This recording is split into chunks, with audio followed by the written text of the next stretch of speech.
Podcast. Le très honorable Jean Bardin présente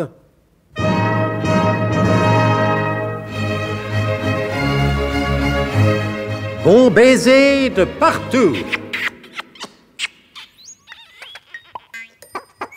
Une émission secrète de...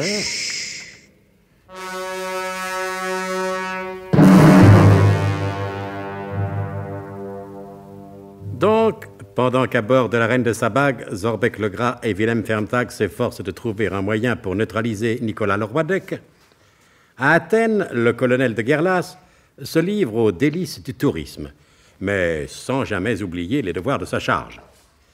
Ainsi, à la terrasse du Grand Café Juliette Kiss Greco, sur la Platia Omanias, il devise en dégustant des grogs glacés et des tranches de gaille bouillantes, spécialité de la maison.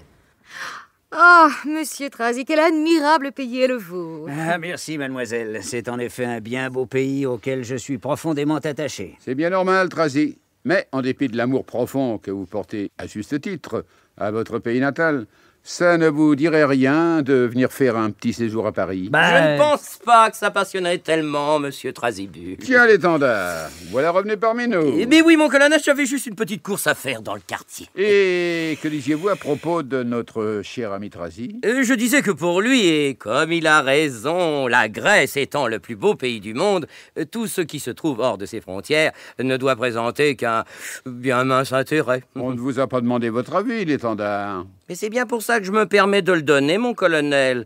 Parce que si j'attendais qu'on me le demande, je n'aurais pas fini de poireauter. Théodule l'étendard, je vous rappelle que la patience est la mère de la sûreté nationale et la marraine des services secrets. Mais c'est à Trasibul qu'il appartient de dire ce qu'il pense de ma suggestion. Ah, mon colonel, c'est chose bien connue que tout homme a deux patries, la sienne et la France. C'est vous dire qu'un séjour à Paris serait pour moi une joie sans mélange. Mais mes modestes moyens ne me permettent malheureusement pas d'envisager... La question matérielle, pas plus que celle des formalités administratives, ne pose de problème, étant donné que je m'en charge. Le premier qui dit de cavalerie, je lui balance une de ces mornifles dont il pourra parler à ses petits-enfants. Ne serait-ce que pour lui rappeler que dans l'armée moderne, la cavalerie est motorisée. Ah là, c'est pour ça, mon colonel, il faut dire je m'en charge motorisé. L'adjudant dentifrice, manquer de technique et de sens tactique dans le maniement du calembour, aussi. Pour votre édification et votre perfectionnement dans le maniement du calembour modèle 93 modifié 1905, je vous conseille vivement de lire attentivement et studieusement le Robert Manuel du parfait calembourgbestre. Ça vous fera le plus grand bien et vous en tirerez à vue portante le meilleur profit. Ah, ça, c'est une très bonne idée, mon colonel. Alors, Trazy, qu'avez-vous à répondre à mon éventuelle proposition? Ah, ben, j'y souscris avec enthousiasme et allégeance. Je veux dire allégresse. Oui. Non, mais à part vous et vos collaborateurs, je ne connais personne à Paris, alors qu'est-ce que j'y ferais? Mais monsieur Trasibul raisonne avec pertinence. Car dans la capitale, il y a pléthore de guides, et je ne vois pas très bien ce qu'il pourrait Qui faire. vous parle d'un emploi de guide? Trasibul est capable de faire bien d'autres choses, non? Oh, certes, mon colonel, je ne le dis pas, mais tout de même... Alors, figurez-vous que j'ai, quant à la situation qu'on pourrait éventuellement, je le répète, lui procurer, ma petite idée là-dessus. Nous en reparlerons.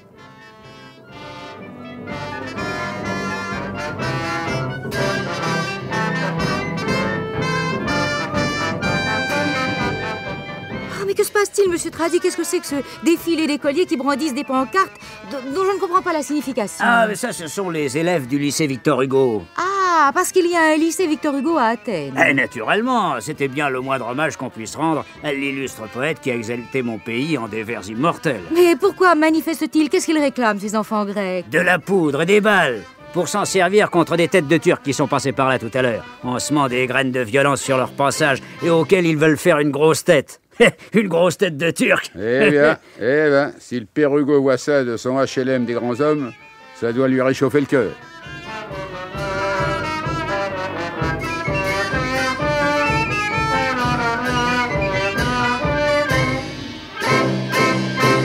Mais laissons le colonel et ses bras droits pour examiner ce qui se passe présentement sur le paquebot La Reine de Sabag.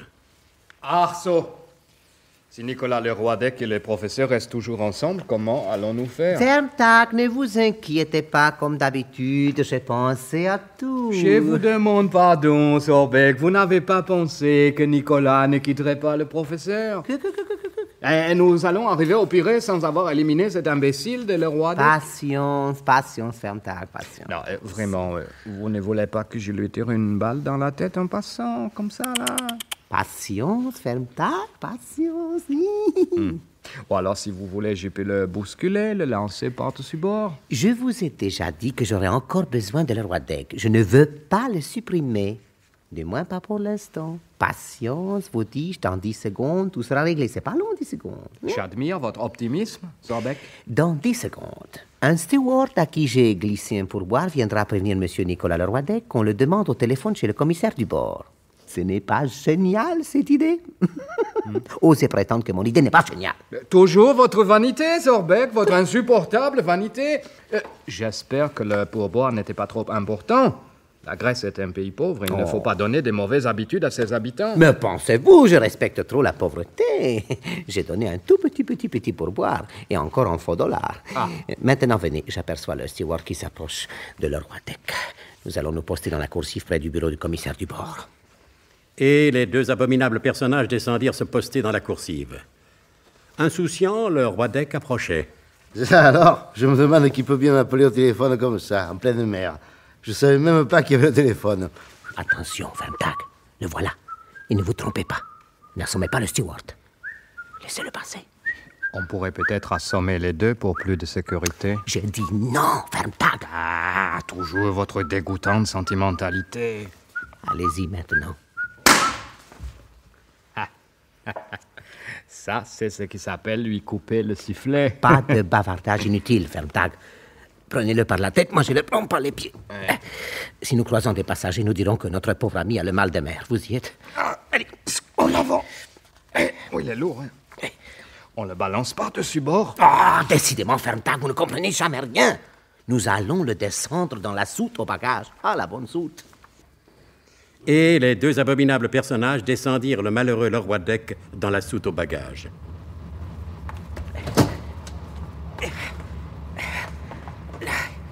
Voilà. Posez-le ici, sera très bien. Oh non! Décidément, Fermtag, vous voulez absolument tuer ce malheureux. Pourquoi l'avez-vous jeté avec cette violence? Je ne l'ai pas jeté, Zorbeck. Non, je ne l'ai pas jeté. Et pourquoi êtes-vous méchant avec moi, Zorbeck? Il m'a échappé des mains, ça arrive à tout le monde. C'est bon, ne pleurnichez pas. J'espère qu'il se réveillera un jour ou l'autre. Vous voulez que j'aille chercher le médecin du bord? Fermtag, taisez-vous, vous m'affligez maintenant. Qu'est-ce que c'est? Oui, il respire encore. Il a pris tout de même un drôle de coup, hein? Le médecin du bord. Taisez-vous, imbécile. Mais je ne suis pas si bête que vous le croyez, Zorbeck. Dans votre insupportable vanité, il y a tout de même non-assistance à personne en danger. Ne vous occupez pas de ça et aidez-moi. Qu'est-ce qu'on fait? On les bâillonne? Oui, comme un jambon. Il respire déjà pas si bien. Non, c'est inutile, ne le faisons pas là. Non, nous allons le déshabiller. Le déshabiller complètement. Voilà, un homme tout nu au fond de la cale d'un navire a peu de chances de venir vous ennuyer pendant la petite promenade que nous allons faire en ville.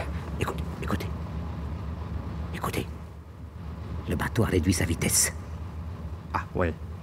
Nous allons toucher au port. Fermtag. Dans notre beau métier, c'est justement quand on s'imagine toucher au port que les choses se compliquent. Alors soulevez-le. Que je lui enlève son caleçon. Tiens, il a des caleçons bleus, c'est drôle. Voilà. Les vêtements, oui. Je peux les jeter par-dessus bord? S'il n'y a que ça pour vous faire plaisir. Ça.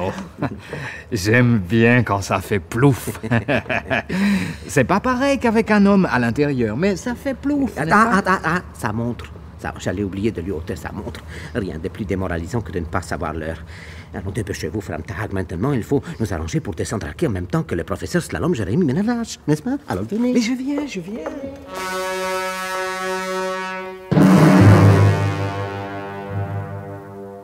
Et les deux abominables personnages firent comme il l'avait dit. Ils descendirent la passerelle juste derrière l'illustre professeur Slalom Jérémy Ménage. Moi, personnellement, quand le suspense atteint une telle intensité, je ne dors pas de la nuit tant j'ai hâte d'être à plus tard pour connaître les épisodes suivants de ce grandiose et mystérieux feuilleton d'aventure maritime et d'espionnage international, Bon baiser de partout.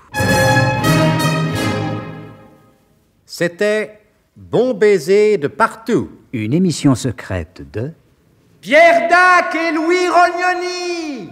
Avec Elena Bossis, Georges Carmier, Roger Carrel, Pierre Dac, Claude Dasset, Paul Prébois, Laurence Riesner, Alain Roland. Décryptage et mise en code, Jean-Wilfried Garrett.